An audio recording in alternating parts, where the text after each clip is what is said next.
Hey Clashers, we have the December medal event now live in game, and this means that we have the new epic equipment, the Flake equipment for the Royal Champion in the game as well. So we're going to discuss the strength and as well the weaknesses of this equipment, the same as the best use cases you can have in strategies, and as well, is it worth it to upgrade the equipment or should you save the ores for something different?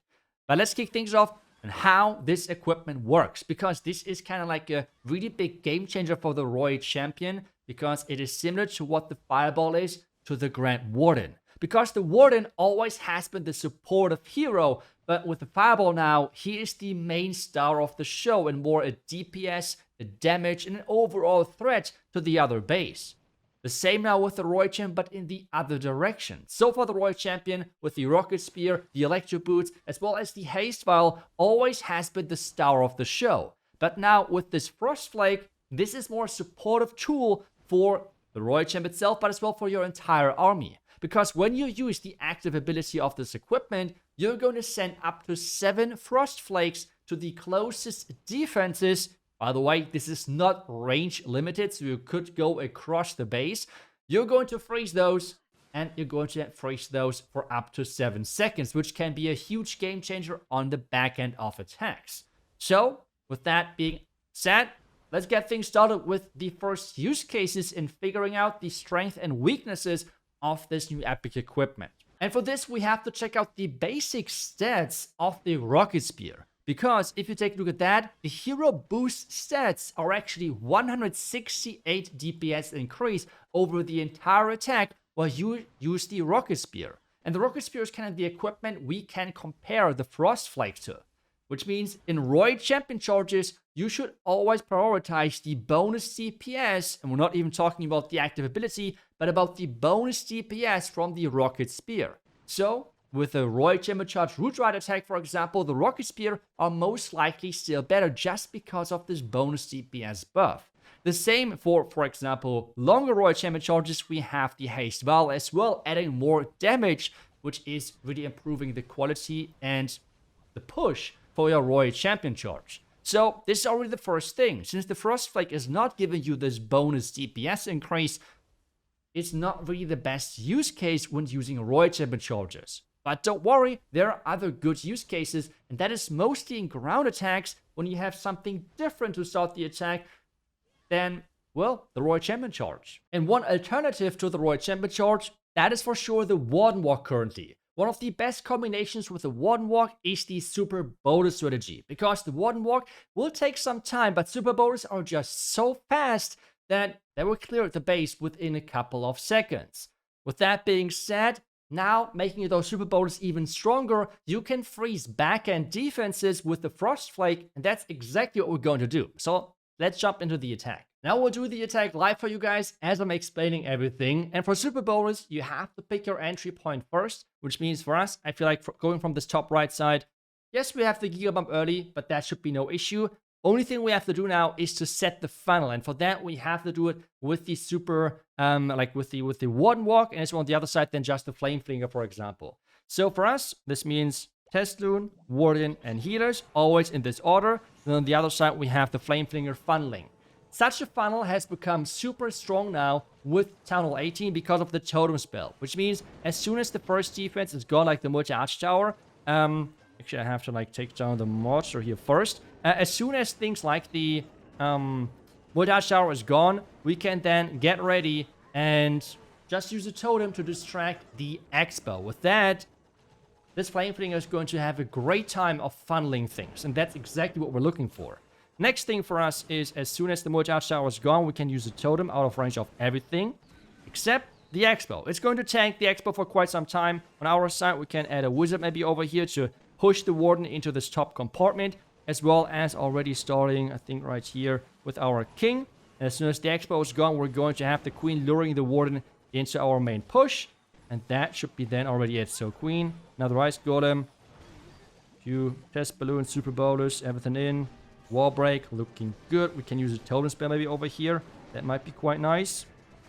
Let's use the Poison here. And then we can use the King ability right now. So far, so good. Let's use the Rage. Let's take a look at the boulders. Let's use the tome ability now as we're pushing through. We can use the jump on the back end. We can get ready with the Roy Champ. Let's get some more distraction in here.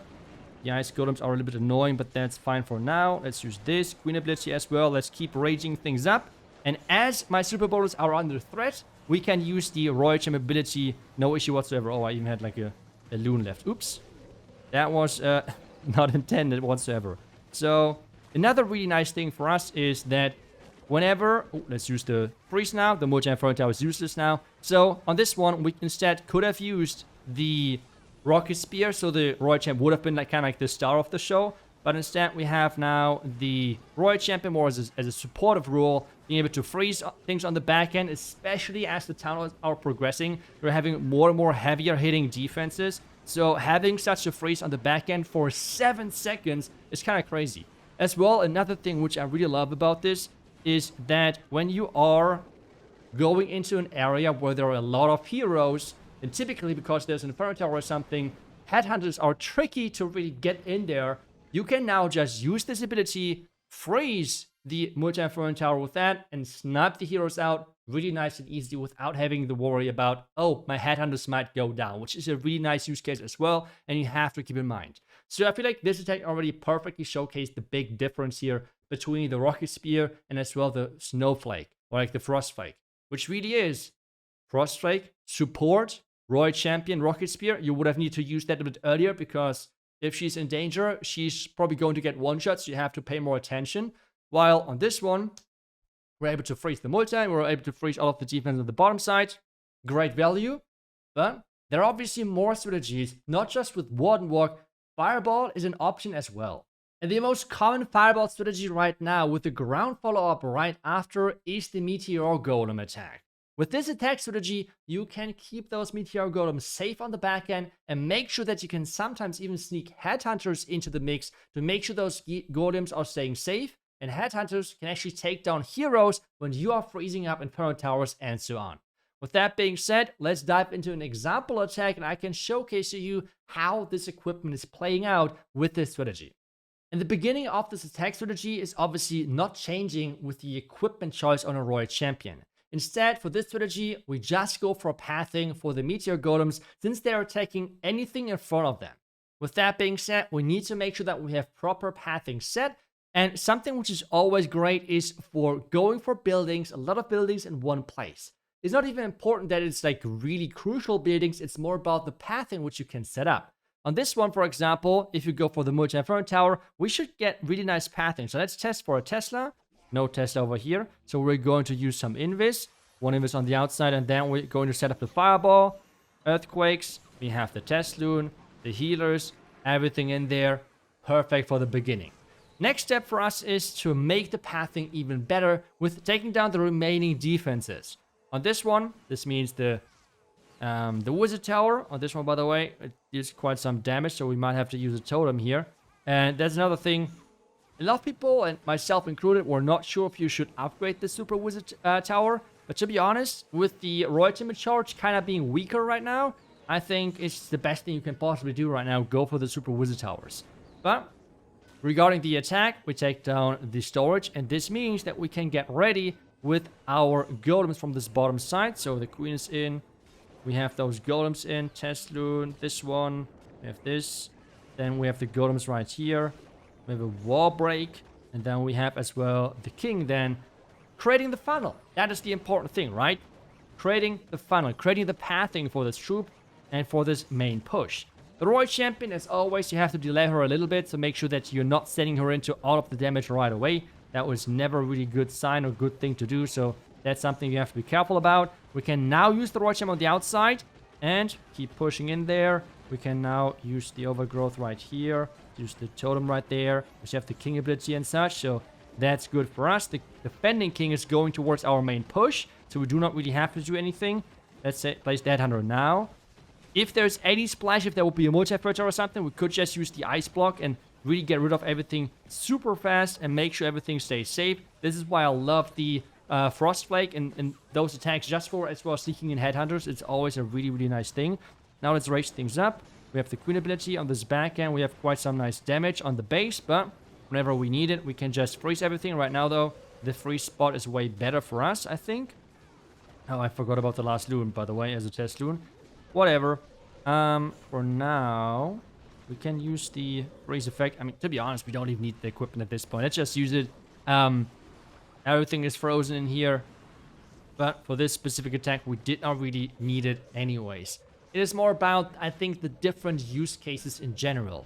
And what I mean by that is, one option is to just use the equipment to turn your Royal Champion into like a stronger Royal Champion. The other option is to more support the rest of the army, which I guess time will tell what is better. But I feel like really just this fact with the Headhunter and such is already a big advantage. But now, we have had now a couple of example attacks, okay? Which means I feel like we should now get to like a, well, feedback point of, is it now worth it or maybe not? After looking now at pros, cons, as well as, for example, some use cases, we can clearly say, no, the Frost Flake is not the next Electro Boot equipment, it's not the next Fireball equipment, or the next action figure, which are right now probably the top 3 equipments in the game. Instead, we have a really solid equipment which has some niche use cases, and in those use cases, which means ground armies, which have a non-Royal Champion charge opening, you can use that instead of the Rocket Spear as a more supportive tool. Which means, if you are right now playing a ground army like Meteor Golems and so on, and you do not have the Rocket Spear upgraded, this equipment is for sure a solid choice. The same as though, if you do not like it, you can go with the Rocket Spear as well. I would say it is really similar. Overall, equipment strength-wise, you can compare it with the Dark Crown of the Minion Prince. In the beginning, most people were not the biggest fans of the Dark Crown, but eventually, people have figured out, just based on the stats and the ability of the equipment itself, it is not that bad. And this is the same thing with the Frost Flake. I would say overall, it's really well balanced. It is not broken, and it's not useless. It is just really well balanced, and that's it. As well, the use cases are limited with the different strategies and overall armies, which is synergizing well with, but if you have one of those ground armies, it is a really solid choice. So, to make this overall a short, quick summary, if you are right now in the metal event and you're thinking about, should I buy it or not? If you have the Rocket Spear already and you have it already upgraded, unlock this equipment, but do not invest ores into it just yet if you have other equipments to upgrade. The second thing is, if you do not have the Rocket Spear just yet, and you're a fan of those ground attacks, then this is for sure equipment which you can consider upgrading, because in those use cases, it is really strong. If you're an air attacker, you can completely ignore the equipment anyways. But my recommendation personally would be always just get the equipment, to be honest, because hey, having the equipment is never a bad thing.